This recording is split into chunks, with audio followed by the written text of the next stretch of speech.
Imagine a world where power isn't just held by governments or kings, but by massive corporations, where the illusion of freedom is shattered by the rise of technology and surveillance. Dostoevsky, the great philosopher and novelist, warned us that capitalism would lead to spiritual ruin. But what if it's not just capitalism itself that's destroying us, but something far more insidious? Let's dive in. Dostoevsky wasn't an economist, but his novels are filled with critiques that are incredibly relevant today.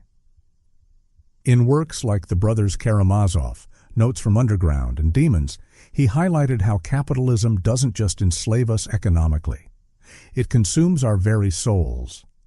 But now we're facing a new phase of capitalism, one that Dostoevsky could never have fully imagined, a world dominated by techno-feudalism, AI, and consumerism.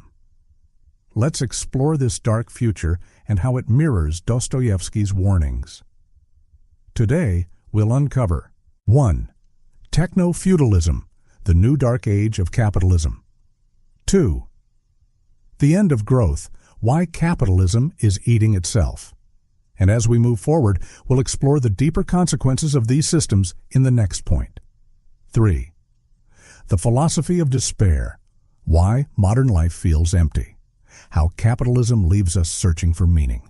From there, we'll dive into 4.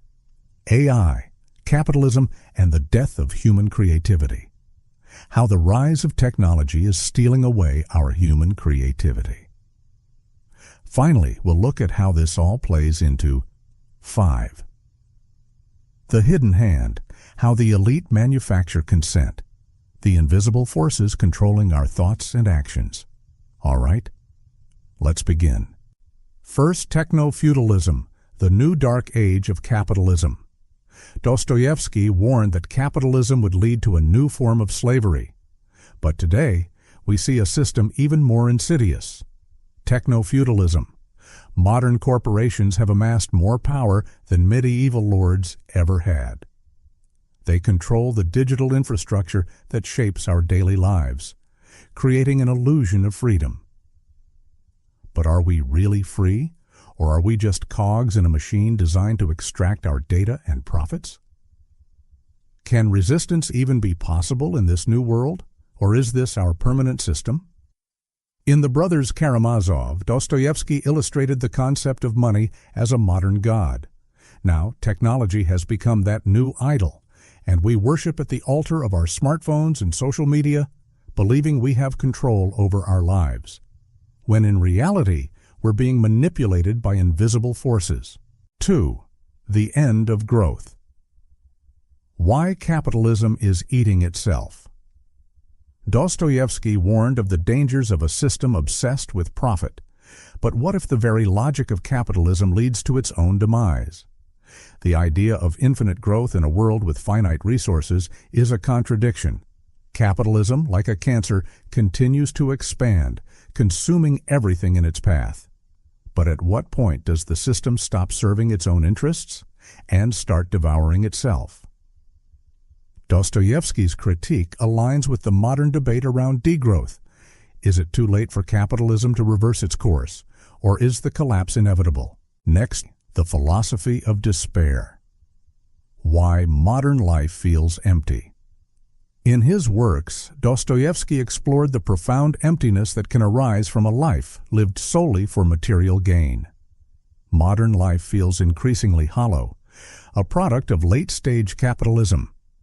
Philosophers like Zizek, Nietzsche, and Schopenhauer argue that this emptiness is a direct result of the destruction of meaning in a world driven by consumption. Dostoevsky's characters often struggle to find purpose beyond material wealth. Today, many of us face the same challenge. The illusion of choice in capitalism makes us think we are free, but we're really just consumers in a market designed to keep us buying and consuming. Fourth, AI, capitalism, and the death of human creativity. Dostoevsky feared the loss of human agency under the rule of money. But now we're seeing something even more disturbing: the rise of AI, which threatens to replace human creativity and intellect. In a world where profit is the only goal, AI is poised to take over not just our jobs, but the very essence of what makes us human, our creativity. Making art becomes the same as making a commodity. Can true creativity survive when its value is measured only in terms of profit? Finally, 5. The hidden hand. How the elite manufacture consent. Dostoevsky didn't live to see the rise of mass media. But his insights into how power is maintained are chillingly relevant today. The elite don't just control the economy, they control information. Through media, technology, and ideology, they shape our thoughts, desires, and beliefs. The illusion of democracy is maintained, while money and power sit behind the curtain, pulling the strings. The elite have learned to manufacture consent, keeping us passive and complicit. Noam Chomsky and Bernays understood this well. The powerful use psychology and media to create a reality that benefits only them. The power of corporations today is far greater than any government's. In a world ruled by data and algorithms, where our every move is tracked and analyzed, are we still human? Or are we just products in a global marketplace? Dostoevsky's warnings about the dangers of a materialistic, consumer-driven society seem prophetic. Is this the world he feared, a world where capitalism dehumanizes us completely? So, was Dostoevsky right? Capitalism, in its current form, is more dangerous than ever. We live in a world where corporations, not governments, hold the power. And the line between freedom and servitude has never been blurrier. Capitalism has mutated into something even more controlling, more alienating, and more destructive to the human soul. The collapse of capitalism as we know it seems imminent, but the solution may not be found in radical revolution or in returning to old systems. The true answer, as Dostoevsky might argue, lies in rediscovering our spiritual essence and seeking meaning beyond profit. Only then can we escape the grip of techno-feudalism and reclaim our humanity. What do you think? Is modern capitalism doomed to collapse, or is there still hope? Let me know in the comments. If you enjoyed this discussion, don't forget to like, subscribe, and share it with those who need to hear it.